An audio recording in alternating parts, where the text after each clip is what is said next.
Hey traders! Well, just another quiet, mellow day in the markets. Just kidding. Just kidding. Holy cow, look at all of this volatility that we have had this week. In fact, I'm going to point your attention here really quick just to this daily ATR right here. Not sure if you can see it because it's a little bit dark, but it says 96 points. 96 points is the current ATR, daily ATR for SPX. I believe it was at 76 last week. I'd have to double check on that, so don't quote me on it, but I will say it was a lot lower. Then Friday came in, we got the big drop that we've all been waiting for, and we've just kind of continued lower. Now this morning we were chopping around all morning long. This morning really was boring. It really was mellow. Well, maybe not mellow, but it was boring. It was choppy. Couldn't really find a trend or a direction.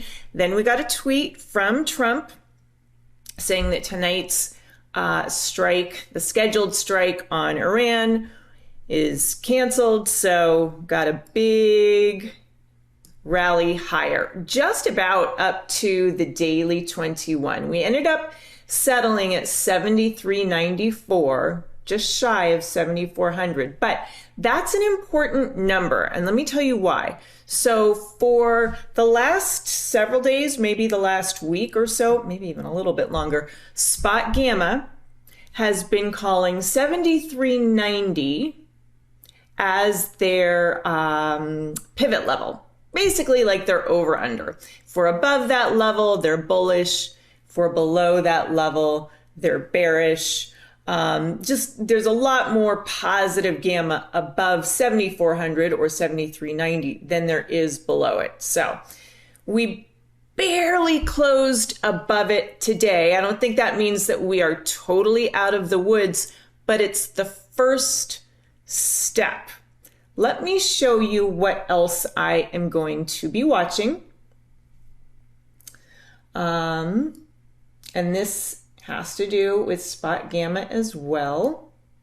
So if you are a member of spot gamma, you will be able to see this stuff in their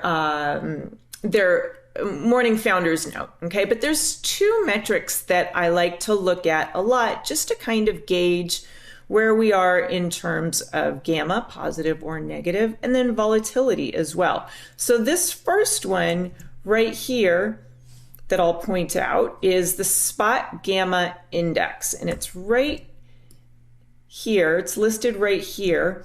So when it's negative, like it is today and like it was yesterday, really all week, when that number is negative, and this is one of their proprietary numbers that you can find in their founders note. When it's negative, what we tend to see is higher volatility, bigger swings, bigger daily ranges, and a lot of times bears have a little bit of an edge, okay? Over here, we've got the vol trigger. This is also known as the hedge wall. Okay, today it was 74.15. When SPX is below that level, same thing, higher volatility, wider ranges, really good for day trading typically, okay? But what I need to see in order to think that maybe we're out of this higher volatility event, maybe we can resume an uptrend in the market, is I need to see this number go positive, and I need to see price above this number. Now it was 74.15 today. That could change tomorrow. It could change Monday. It gets updated every single night and republished the next morning, okay? So just because it's 74.15 today doesn't mean that's what it will be tomorrow. But wherever it is, I would want SPX to be above that level, and I would want the spot gamma index to be positive, and that's going to be a good indication to me that a lot of this volatility that we have seen over the last few days will be calming down, okay? And then maybe we can resume a nice mellow uptrend. Not saying that we're going to get what we had back here in May, but a little bit less of this. Okay, let me tell you what else I'm looking at. And I talk about this really every week. It's the Stock Traders Almanac, and I do get some questions about it. I got a question last week about it, and so I just want to kind of go over it in detail. Now, I get the Kindle version, and I also get the paperback version. I like to have the paperback right next to my computer on my desk so that I can just look at it really quickly at a glance. A lot of times I'll write notes in it as well. But I want you to look at this. So this is one thing that I pay attention to a lot is, see this little bull right here? We're looking at Monday the 8th, and there was a little bull icon on that date. Tuesday the 9th, there was a little bear icon. What that represents is that on June 8th, historically, that day tends to be more bullish than bearish at a significant rate. Doesn't mean that this time it will be bullish. Just means that historically it typically is. On Tuesday, or it's a different day every year, but June 9th, historically bearish. So this is what I always say. It's not a crystal ball. Just because it usually is doesn't mean it will be this time. But it's a really good indication, and I do use it a lot as a guide for me when I'm trying to form a bias around direction. Okay, so I will point out, like I say, it's not a crystal ball. It's not right every time, but it's right a lot. It's been right every single day this week and last week. I hope that doesn't jinx me for tomorrow. But look, yesterday it was showing us a little bear sign, and we did indeed get a big drop in the market. Today, Thursday, June 11th, historically bullish.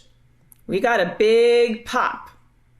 Now, would we have gotten that big of a pop without the tweet? Probably not. All we need is to close 1 penny higher for this to be true.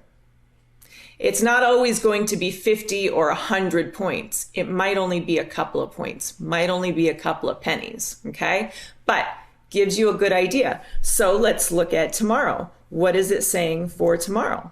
Saying, historically, another bullish day. Let's look at next week. Not a whole lot going on next week. Here we go. Monday is historically bullish as well. And then for the rest of the week, there are not any historical trends. So it could go either way. When you don't see a bull or a bear, it just means it could really go either way. And remember, next week is a short week. No market on Friday.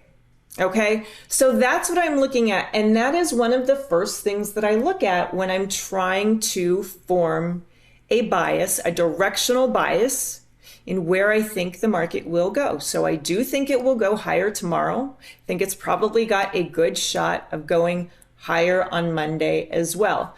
I don't think it's going to be a rip-roaring rally, but I do think we have a good shot of getting above the daily 21, which is currently at 74.20. So that's what I'll be looking for. I will tell you one little thing that has me concerned, and it could go away tomorrow. But I want you to look at this. Okay, so we moved up, oh goodness, 127 points today. We closed 127 points higher today than we did yesterday. And yet, the squeeze histogram is still showing bearish momentum. So I just look at that as a pay attention, okay? Just because we got a great rip-roaring rally today doesn't mean that we don't turn back lower tomorrow. Just because the Trader's Almanac is bullish tomorrow doesn't mean we turn back lower tomorrow, okay? There's all these little clues that you have to look at, okay? All these pieces of the puzzle that you have to put together to form your own bias.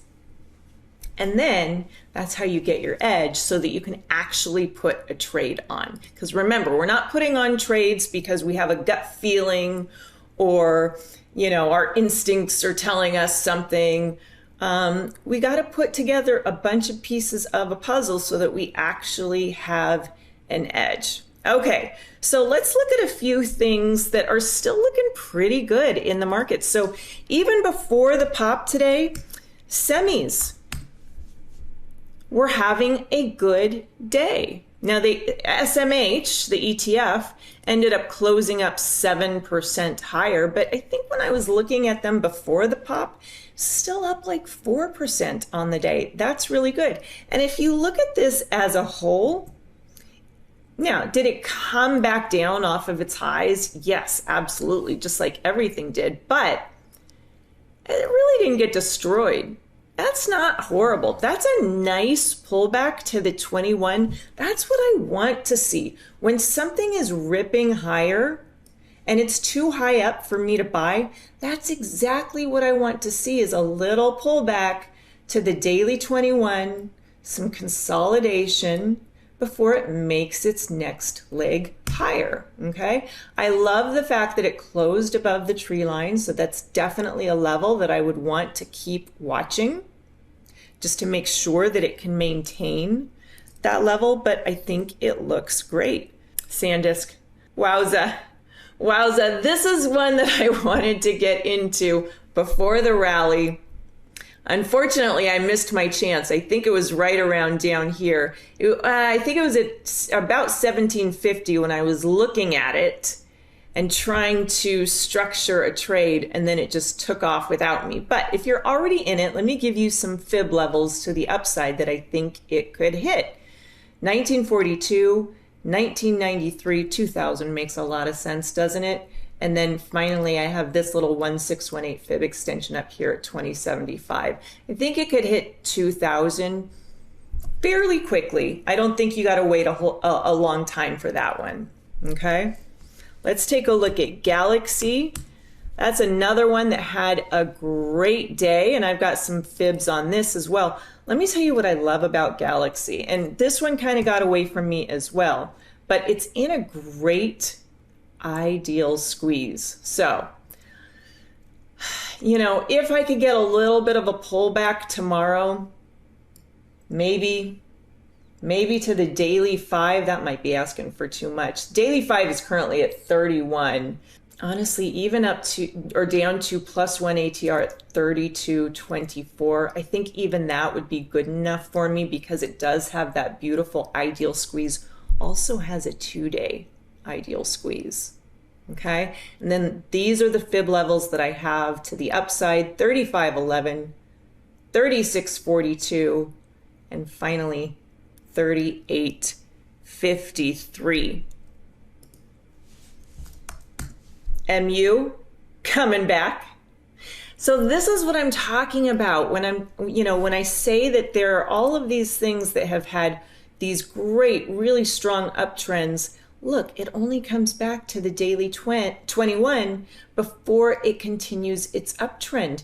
That is exactly what I want to see. May have missed out on Micron as well, but I would love to see it break out and continue another run higher. Maybe it hits 1200 next time.